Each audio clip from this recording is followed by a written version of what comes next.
Bullies. Every school's got bullies. Most all of us have been teased, taunted, or tormented at some point in our lives. Am I right? This seems to be a universal experience. Who's got bully experiences to share with us, what it was like? Yeah. When I would go to school, they would bully me. They would say stuff that would hurt me. They would threaten my life. They would ask me for money, and if I would say no, they would say they would threaten me. See, it's not just a part of childhood that kids need to deal with. That's very serious. Those are pains and scars that stay with you. I mean, to threaten your life at school, how can you even get an education if you can't feel safe from the bullies? What was your experience? I was just going to say that when I was in junior high, I got a lot of teasing because I was in a back brace, and it lasted through high school.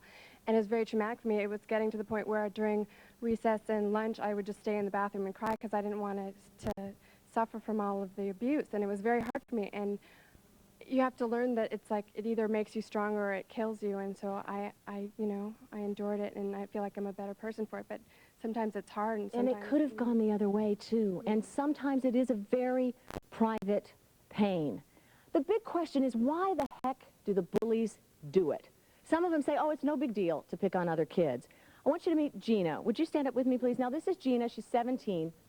Gina says, you know what? She does pick on kids who annoy her and bully them. Now, why? Well, Lisa, let me tell you, it's fun, they deserve it, and they're straight out asking for it. Asking for it. What could anybody possibly do to deserve to be picked on? They have low self-esteem. They got to stick up for themselves and, you know, like stick up for what they believe in and their style or whoever they are. If they don't, they're going to get picked on. All right, we're going to talk to Gina later on in the show because clearly you can't, you're basically blaming the victim, saying that they're asking you to pick on them. She may say this is no big deal, and to a lot of bullies out there, that's the point of view they take. But one thing is for certain, it is a big deal to an awful lot of kids out there, and no one deserves to die because of it. Brian Head was a fun-loving, intelligent, and affectionate boy who loved to make people laugh. He had a special bond with his mom and dad, and they shared everything together. But at school, things were different. Brian was being bullied and abused by his classmates. For years, he was teased for his size. Kids called him Fatso and labeled him a nerd. But Brian kept his pain a secret from everyone, including his parents. Instead, he wrote poetry that expressed his torment and suffering and locked it away in a drawer. Last March, the pain proved more than Brian could bear. While his classmates and teacher watched in horror, Brian announced that he couldn't take it anymore and ended his life at school. He was just 15. These are Brian's parents. This is Rita and Bill Head. And I told you before the show that, you know, I didn't know your little boy, but I think all of us on our staff have fallen in love with him through you. And I know this is the first time that you've talked publicly about it in this kind of forum. And I just want to thank you for your courage and for really your generosity and your sense of duty to reach out to other people. So thank you both very much for being here. We do appreciate it.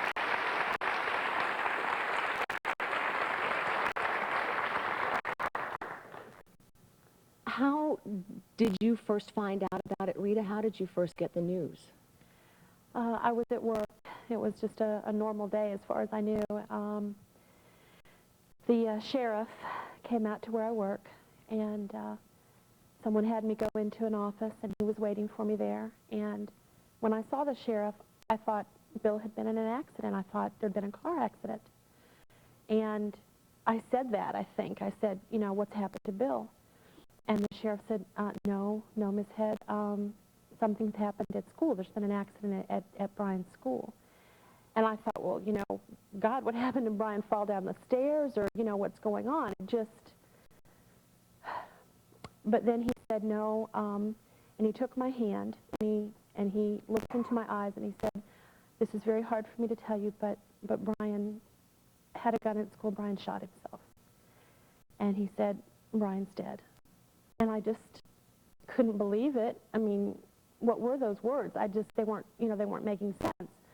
And I said, no, this has to be a dream. This is a dream. And he said, no, I'm very sorry. Brian's dead. And of course, those are such unreal words, but I didn't. And there's no way you could ever be prepared to hear them. Was it surreal for you, Bill? It was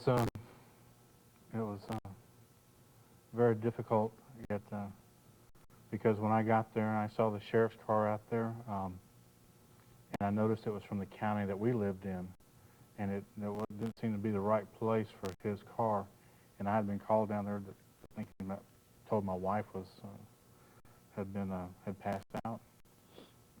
And when I went in there and saw my wife and some of her close friends and Sheriff Garrison sitting there on the desk, and then he stood up when I walked in the door. The sheriff only comes to see you when he brings bad news. Mm-hmm. And I knew it was bad, and my wife was there, and I could see that she was safe. So I knew it was my son. Mm-hmm. And when he said there had been an accident, I thought, well, an accident, you know.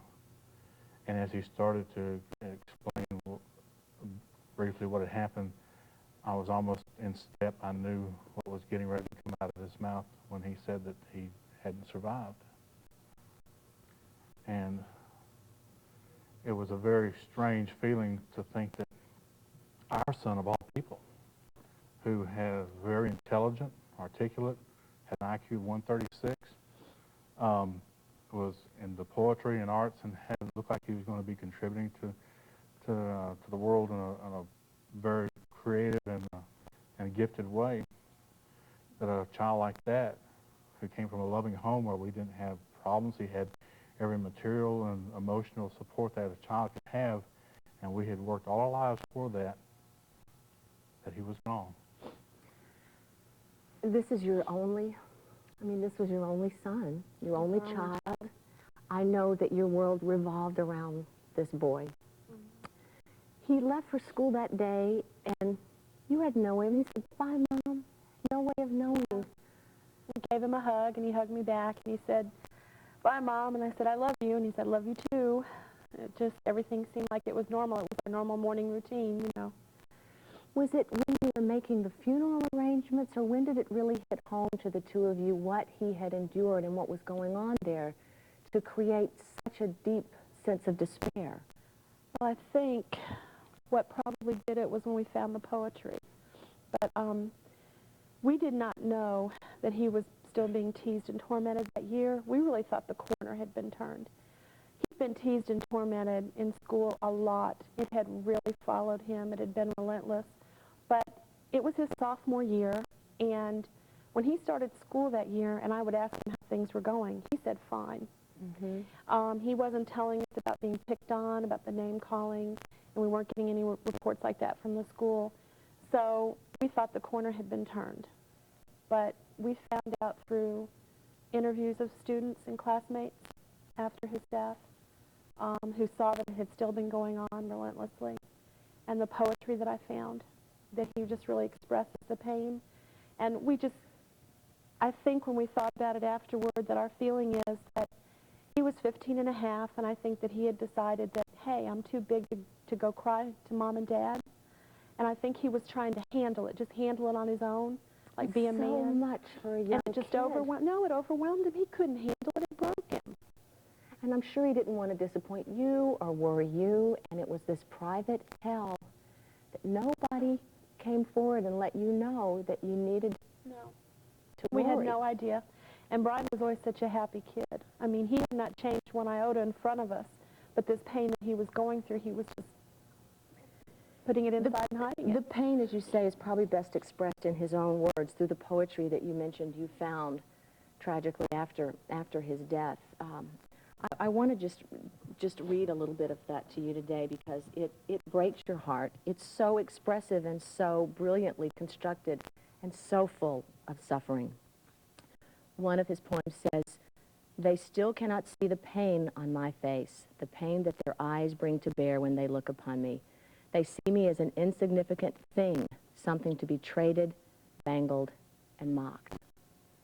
And that's what that little boy's life was like. Mm-hmm. At school, it sure was. I want to hear more of that. If you would share some more of his innermost thoughts with us when we come back. And I also want to introduce this audience to one of Brian's schoolmates. Now, this was the young boy who had had lunch with his buddy just moments before he took his life, thinking as you did. This was a regular day. Nothing seemed out of order. Teased and tortured, the terror of being bullied. I sure hope you will join us. That's the focus of today's Leeza. Thank you both so much.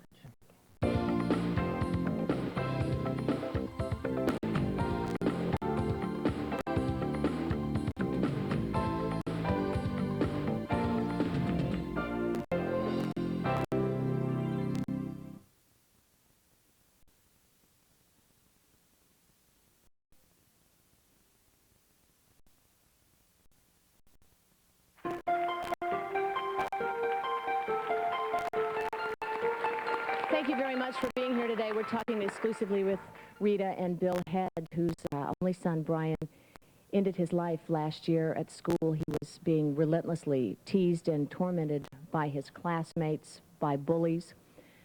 Later on today, we're going to meet a 15-year-old boy who was also so tormented by the town bully that he actually got a restraining order against him. So we'll hear that story in just a minute. If it's okay with you, to the audience, had some questions to ask about Brian and your story. Want to start here? Did you ever meet whoever was bullying your son? And if you did, what was your reaction? I never met any of the kids who bullied him. Sometimes I would go to the school for a conference when there was a problem. Sometimes I saw the other kid, but the school was kind of careful about keeping one set of parents away from the other kids, so I never did, no. And after this happened, nobody came forward? No. No, in fact, what actually happened is the last incident our son had, a person disappeared for 4 or 5 days. And then transferred schools. The bully? Yeah. In your hearts, you have told our producers that you don't feel anger towards the bully. Not really. I feel like there are probably a lot of reasons why kids are the bully, why they torment other kids. But I think that what it's going to take education to teach them why what they're doing is wrong. So I don't feel personal anger at the bullies. I just want them to learn that what they're doing has very deep, far-reaching consequences, and that they have to stop, and whatever education we need to do to educate them and how to stop, we need to do. And that's why I'm so glad you're here today, because with stories like yours, we can accomplish that. Hi. As a teacher at a high school in Los Angeles, which has lots of problems, does a school that your son went to have any kind of program, like an impact program, that would identify him? And you said this was the second, had gone on before. Didn't they have any kind of program? Didn't the teachers or the counselors administer and see that there was something going on? I mean, it sounds like he was really let down. There was no specific program that we knew about or since then. What they did in reaction to what happened to our son was that they put up security cameras and put in guards. What they were doing, they were reacting to our son's action and never even addressed the root of the problem. And the reason why he felt compelled to take such a drastic measure. I mean, here's this young boy who was so overwhelmed and so in such pain.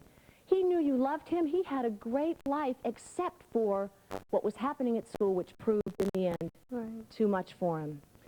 I want you to meet one of Brian's friends now. Donald Mossman was one of Brian's classmates and close buddies. He was actually with him the day that he died. Did you have any indication of how bad it was for Brian? What was he going through? I didn't really know that that anything was going on with him at the time. He was fine, doing his normal routine, going through school. But did you know that he was being bullied? Oh yeah, I knew he was being bullied all the time. And how did he handle it? I mean, did he just take it? What would go on a typical day for Brian? Normally he'd be going through the halls like normal, and kids would just come up to him and start picking on him, teasing him. Sometimes they put notes on his back and other little things like throwing apples through a lunch. They would throw food at him? Mm-hmm.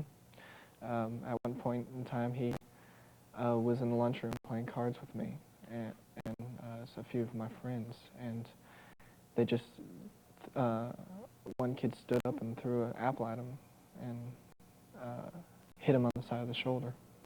What was his reaction to that? Well, he stood up and started yelling across the room, trying to find out who it was, and a teacher came over and who saw who did it, but didn't go to that person. They went straight over to Brian and told him to sit down, quiet. Oh. The day that he took his life, you had just seen him. There was nothing to indicate how desperate he was. Was there? Not one thing. He was happy-go-lucky. He didn't indicate that he was unhappy at all. He was... He never talked about his pain. No, never did. You understandably have taken his loss pretty hard, Donnie. Yeah. At one point in time, when they were doing the announcements, I was, I think, in third period, and they had it extended. They didn't do the they didn't ring the bell at the time, and I just kept looking down my watch, what's going on, and then they finally announced over the thing that someone had killed themselves, and one thing that went through my mind was it couldn't be Brian. There's no way that it could be Brian. I wonder who it could be. And I didn't find out who it was until fourth period, when classmates were just discussing about who, they said Brian. They didn't say a last name. And I had to go up to the teacher, and he told me. And now you carry your friend's picture with you. Yes. I carry it in my wallet at all times. You were a really good friend to him. I mean, I hope you know there was nothing really that Mom and Dad knew about that they could do. There was no way that you could know. Do you feel any guilt about it, Donnie? I don't. At one point in time, I blame myself for. And there's your picture of your buddy. You did blame yourself, thinking if only. Yeah. I thought that at one point in time that if only I could have been there, I could have prevented this thing from happening. Have you read his poetry? I've read one of his poems, and that was one Rita gave me. It's so deeply moving, and I think his words do explain best just what he was going through. Would you mind, Rita, sharing some of it with us? Okay. So we can just know him a little better. Okay.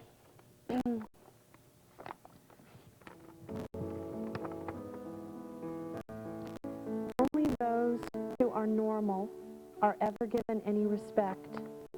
And what is normal? White, average weight, average height, average income children. Anyone who does not fall into these categories is weird, strange, and outcast.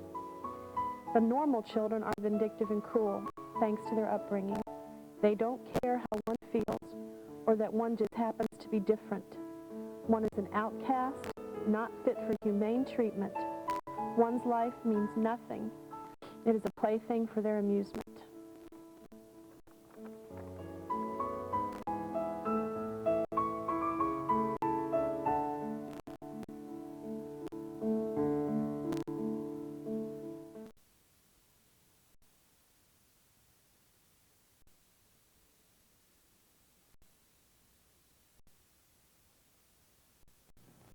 We're talking about the terror of being bullied at school, and Brian Head's classmate has just shared with us how guilty you felt, how you wish you could have been there, as do his mom and dad. But the reality is, this young boy couldn't take it anymore and took his life because of this pressure of being bullied. Yes, ma'am. Well, I have a comment. I feel such pain for the parents. But I'm really disturbed when I hear someone, as this young lady said a little while ago, that she's a bully because others ask for it. And I can't help but think that anybody with a feeling of self-worth and feels like they're really good inside could deny someone else's self-worth and be so horribly abusive. And cause such devastation and pain. Let's get a response then from Gina. Gina, as you know, the heat is going to be on you on this show because you say that's cool. Yeah. Now, you have made a point in your life of targeting kids like Brian, who are easy targets. He was overweight, he had glasses, he had a nice demeanor, and didn't fight back too strongly. Why? How can you take advantage of someone like that? I don't take advantage of those kind of people.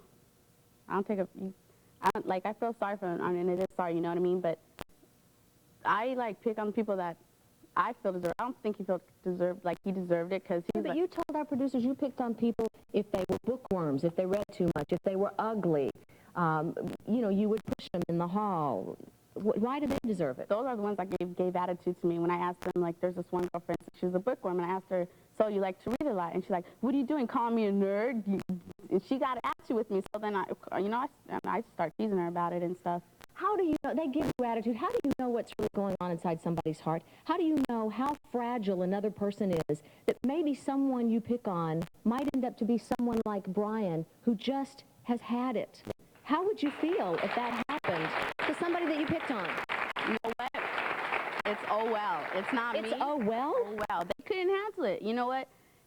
They got to stick up for themselves and stuff. I mean, he was a poet and stuff. He should wasted his life. It was on Wasted him. his life? Nobody else. What he did, he killed himself. Gina, he had tremendous pressure from bullies like you who took advantage of a sensitive kid who was not hurting anybody. Okay. I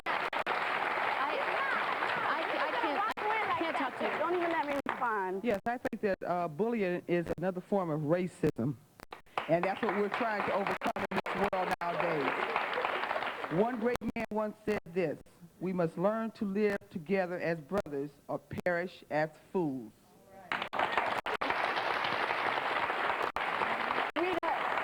I probably just did a disservice to you because this, Gina, that made me so mad. What? You make me so mad. I said I wasn't You're not even hearing me out. You don't even hear me I out. can't imagine how this much steel to the two You of don't you. even hear me out. Please. I have sympathy for her, and let me say something here. This young lady speaks intelligently. She's articulate. She doesn't come across as some ogre. She obviously will have friends who respect her and like her. It takes a lot of courage also to come out and say this when everybody is against Yes, you. it does. And you're the only one who's there. In other words, this also is what happens to a victim, a bullying. They're alone by themselves, and they have a tide against them.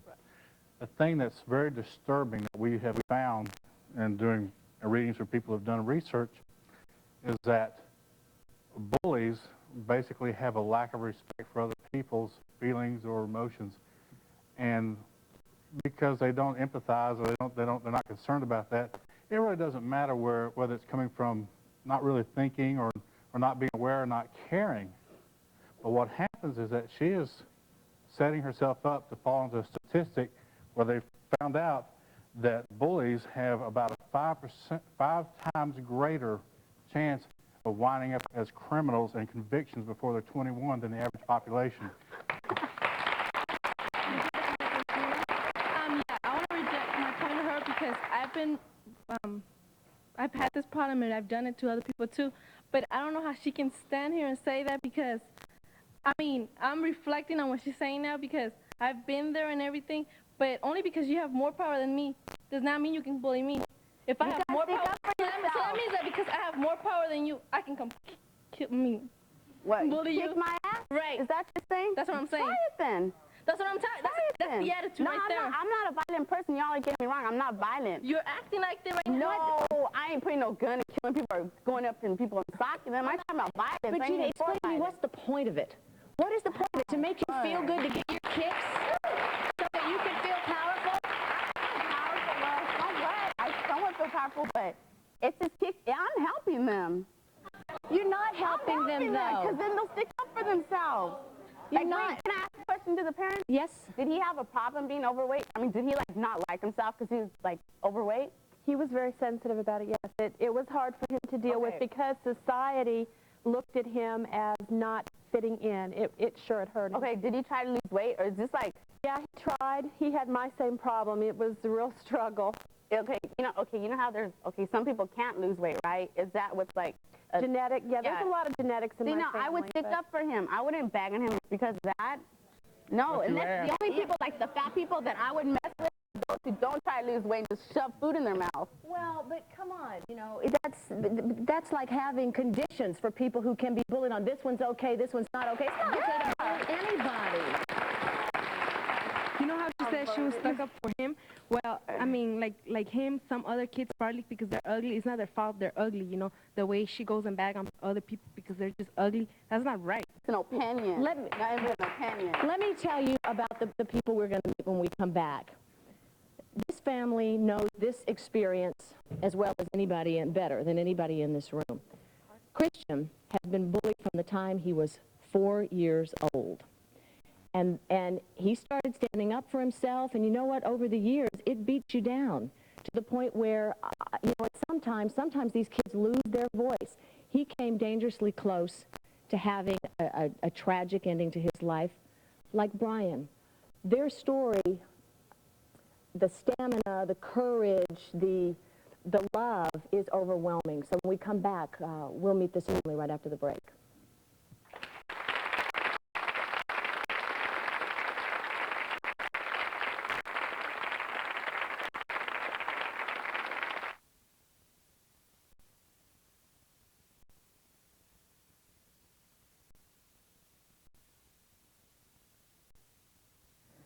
Talking about bullies today. Go ahead. She made a comment. She said that she wouldn't use a weapon or put a Gina. that she's not putting a gun to anybody's head. But by this experience, don't you realize that just your words could be a weapon? I mean, it led him to his death.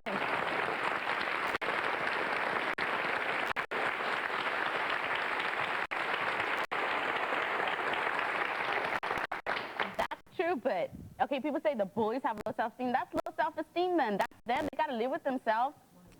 But they got to live with themselves. They should be fat. If I was fat, I'd be like, hell yeah, I'm fat. And so... But you know what? Brian stood up for himself. No one let me down. Notice Brian would say to these kids, leave me alone, stay out of my way, don't do that.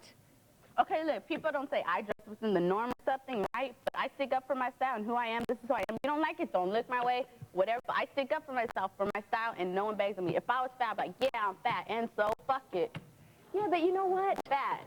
I don't make jokes about myself. I make jokes. I beg on myself all the time. People are different. Well, not everybody's going to... That's not on me. You're going to kill yourself. It's you're going to kill on you yourself. if some kid decides because of what you say they don't think their life is worth anything. It's on you if you devalue another human so much that they don't want to continue living. I was just going to say that, yes, everyone has a choice whether or not to kill themselves. But you know what the whole point is that, you know, I've been through a lot of stuff, and I've taken a lot of abuse, and yeah, I haven't killed myself and stuff, and that was a choice that I made.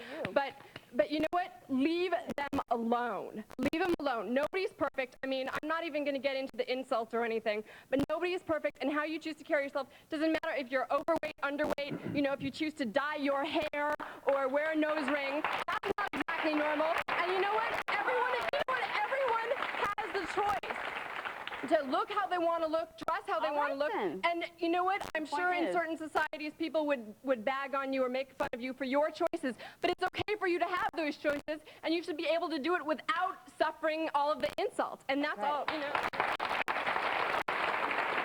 I want you to meet this family, the Swedbergs.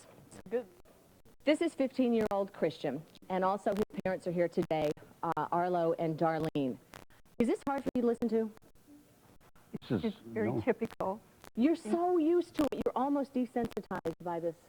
To a certain degree, yes. I mentioned that Christian had been picked on from the time he was 4, Arlo. Tell us what would go on. Well, we had just, I just gotten out of college, and we started a new job in a small North Dakota town, and Christian was 4 years old. We just moved into a different house. And what a little darling. And I heard a commotion out in the front of the house. Walked outside, and there's Christian, 4 years old, backed up against a tree, a circle of bikes, kids 8 to 10 years old. And they said, look how far his ears stick out from his head, the little jerk, you know, the little Dumbo. So they hung a name tag on him, that stuck. You know, he's 4 years old. You talk about low self-esteem. I mean, a little 4-year-old standing on a sidewalk, innocent, and here comes a group of older boys, and they start bullying him. For him, it was 4 years old, and it stuck with him to this very day. You know, it just started and never stopped. And I'm sure it got worse because the kids got bigger. They got bigger. And the insults get stronger. And they got meaner. Yeah. What's been the worst of it for you, Chris? The worst was a group of people built snowmen with large ears to mock me. We've heard Gina say, well, why don't these kids... Oh, Paul, can we get the picture back up again? When was this? How old were you when they built this? This was 2 years ago. 2 years ago. Oh, my goodness. And what does it do to you when you see that, when you continue to endure it? Well, after so much of it, you just begin to feel worthless, like you don't have any need to be your own. Have you ever had a moment so dark, Chris, that you thought it wasn't worth going on? Thought about it. Now you sit here as this boy's mom and dad next to a family. It could have been you. That tragedy, it could have been your tragedy. I can't imagine the pressure of living with that. Did you contact the bully's parents, and through the years have you made attempts to try and make a better situation for Chris? We went to parents, we went to school officials, we went to teachers, anyone. Police? And what kind of response did you get? Nothing. Well, one point we heard, well, it's his father's fault. If it weren't for his father, this wouldn't be happening. I don't know what that's supposed to mean. What does that mean?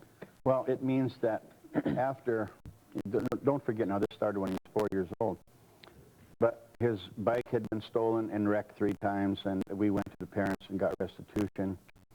The insults continued in school. They'd steal his lunch money. They would steal his books. After years and years, I was a newspaper columnist, and I brought it to the public Which domain. is a service. Well, but there have been sanctions brought against you for it. Now, at one point, did you not contact the mother of the snowman bully? Is that the one you called? Yes. And what was her response? Get his ears fixed. Have surgery. Get surgery for him. Get his ears fixed. And all the bullying will quit. Boy, is it any wonder why that kid is a bully with a mother who thinks like that the problem is yours.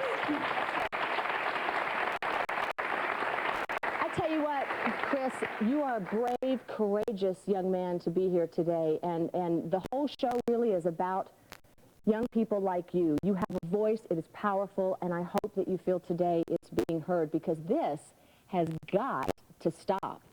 No matter what level we attack it on, we need to get it on all fronts. So thank you very much.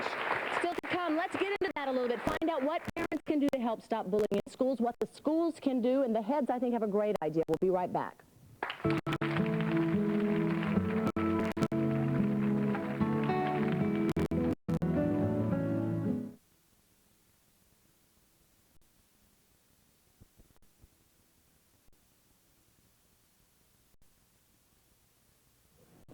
The bullying situation that was going on with this family went beyond your son. It seems to me that your entire town began to come down on you for standing up for your boy. Right. Right. We were slowly ostracized. People ignored you, didn't want to talk to you, talk behind your back, talk in front of you. So at work it was hard for you? Definitely. I'd hear women say, well, if you knew the son, he's just a little snot. These are troublemaker people giving our town a bad name. Right. Well, they gave the town a bad name, and you were trying to do something right. You eventually got some relief against this one bully. What happened?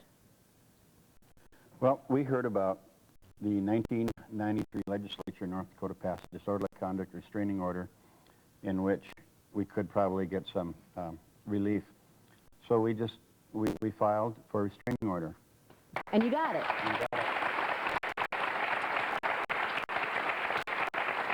Which I would imagine has helped a lot of other people, and it might have helped to physically keep this bully away from Chris, but because of the national attention and what it did to your family, you had to move. Yeah, it got beyond. We couldn't live there anymore. I mean, we were hated for trying to defend and save his life. A lot of people think this was about teasing and taunting, and we had a kid who was threatening suicide when he left the house that night because of other things that had happened, where one kid tried to run him down with a car on his bike. The police weren't going to do anything about it, and so I had to sign a citizen's arrest to get the police to move. Chris, did you ever think one of these kids might just do you in one time? I never doubted it. They all had the ability to. How awful. Now, are things better in your new town with your new life? Couldn't be better. I am so glad for you. Boy, it's been hard fought for. Bill and Rita, I think all of you, first of all, are serving a higher purpose here. Bill and Rita are on a mission to make some changes. And Bill said to me before the show that constitutionally, there should be some way to protect our kids. Yeah. Now, you wanted to mention something to Gina along those lines. Okay. Gina, earlier you said that you didn't hold a gun, and I would assume correctly that you wouldn't take a gun and use it against someone. Am I correct? Not unless I had to. Well, I mean, you wouldn't do it. You wouldn't do it for something other than self-defense, just to be mean or harass somebody. No, I wouldn't. Okay, all right, that's a very understandable, and all of us feel like that. And basically, you're not out there robbing banks, you're not a criminal, and you're not into that, and you're not wanting to do that, is that correct? Yes. Okay. Is that a true statement? Correct, though. Okay. Now, are you familiar with the Civil Rights Act of 1994 amendment? Nope. Okay. If I were to tell you that there was an amendment on the Civil Rights Act that prohibited the physical or verbal harassment of any student, would you do those kinds of things? Yeah. What he's saying is if you were going to get arrested and thrown in jail for bullying kids, would you stop? Probably not.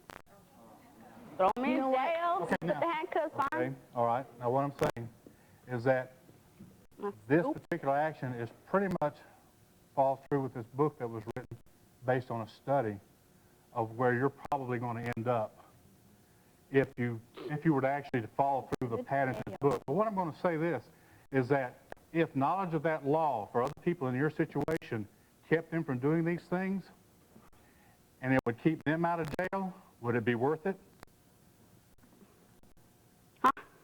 You know what? I don't think you're going to reach some people. If knowledge of this law kept other people, other perpetrators from going to jail, would it be worth having and knowledge about this law being spread around?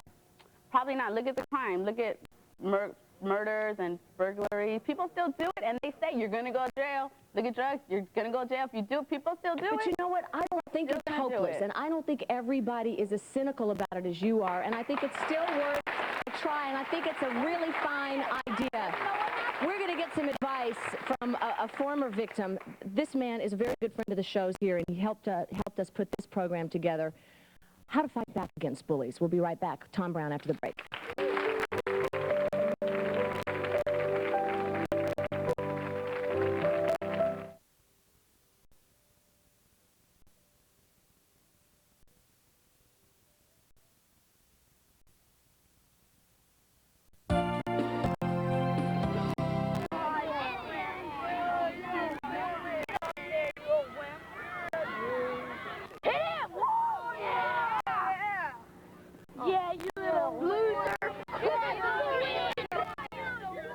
That was a scene from Broken Toy, which is an educational film about the consequences of bullying, and it was made by this man, Tom Brown. Now, Tom's been on our show before. He knows what it feels like to be a victim because he experienced it firsthand as a kid. And first of all, I want to thank you once again for helping us out with this.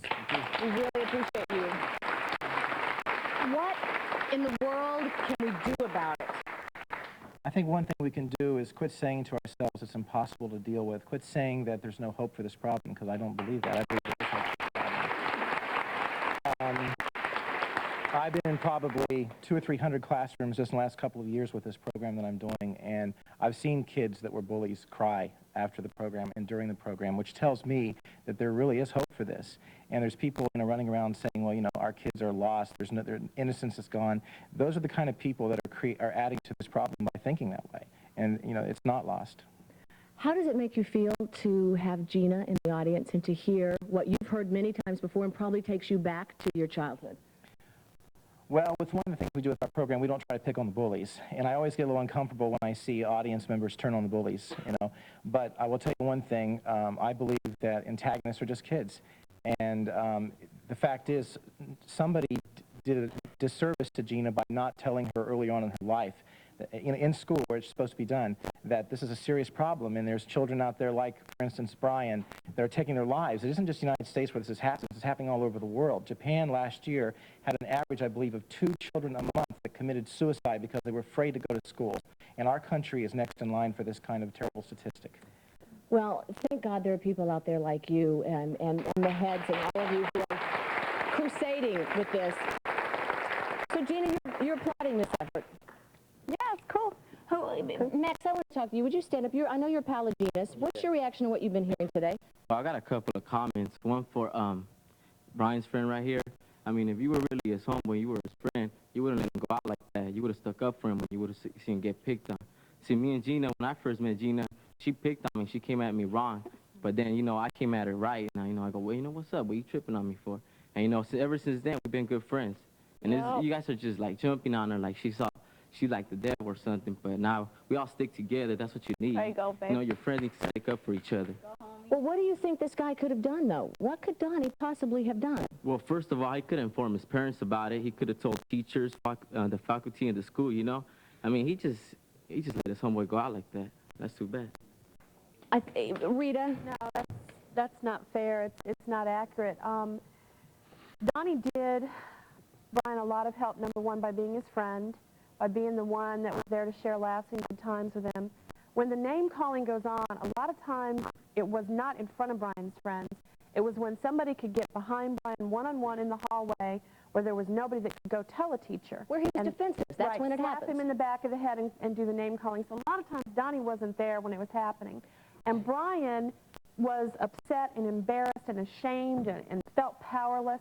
And he didn't share a lot of this with his friends. He didn't tell Donnie. He didn't tell his other buddies. He didn't tell us. But a lot of the stuff that was going on. You know what, though? You hit on a really good point, which is somebody sees it, somebody knows about it. We need to create an environment where kids do feel they can tell. They're not going to be beaten up on for telling, and teachers to communicate with the parents and let that information be shared so we can prevent these things. I got to break away. I'll be right back.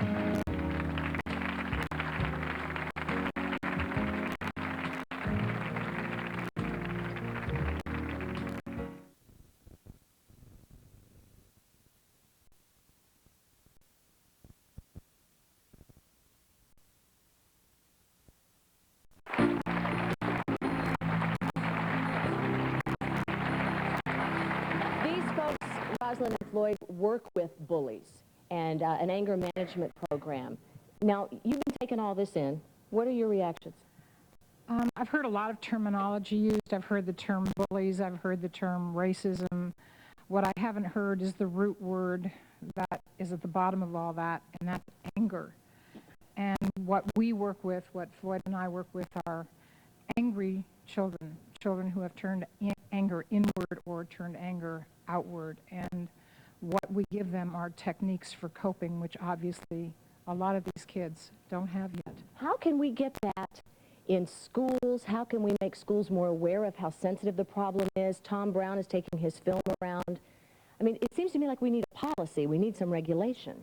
Absolutely. I'm going to let Floyd address that. Actually, I work at a school with a program, and what I found out is what students needed a system, they need an approach, they need practical ideas. I know from the time that they leave my office that they're going to push on, something's going to happen to them. And just beginning now that LA Unified is beginning to take a look at this, so they asked me to go on. I just talked to 3,500 students in the last 2 weeks about how to go about reducing your anger.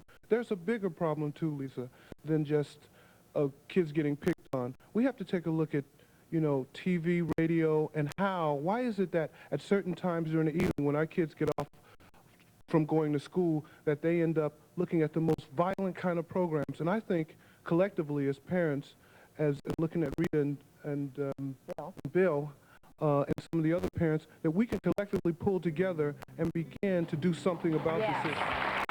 Yes, and as painful as these shows are, I love to do them because it gets us closer to that. Right back.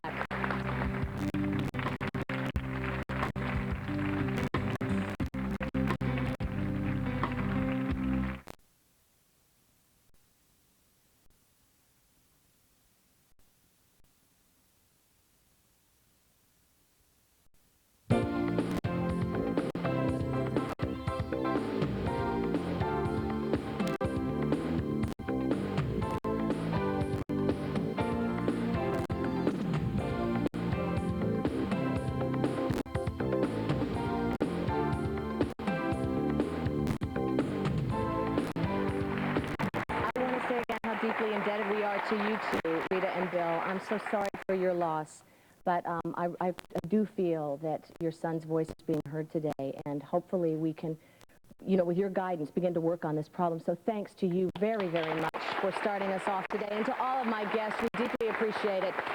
Tom, you too. We'll see you all next time, and we're going to keep talking as we say goodbye. You have a final comment? Advice for parents.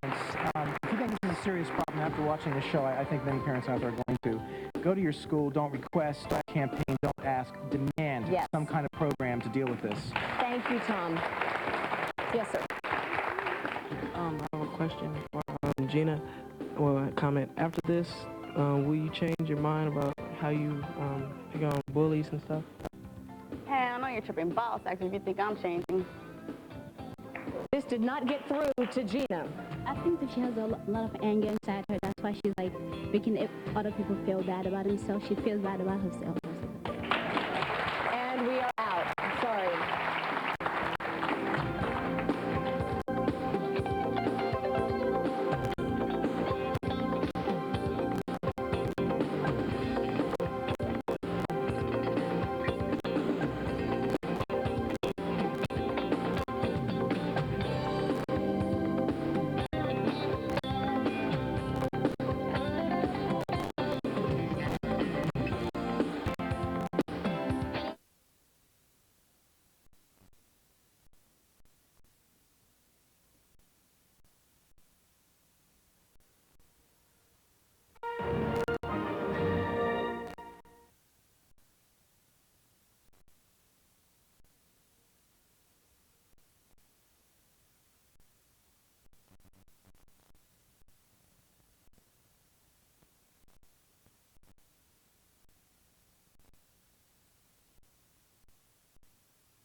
Here we go, in 5, 4, 3, 2. On the next Leeza, teased and tortured, the terror of being bullied. All on the next Leeza.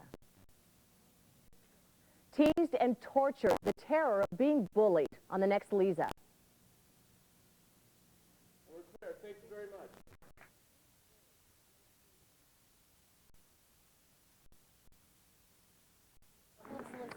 Can we let them go? They're really hot. John just told me that I already just told the others to let them go. We're about Yeah.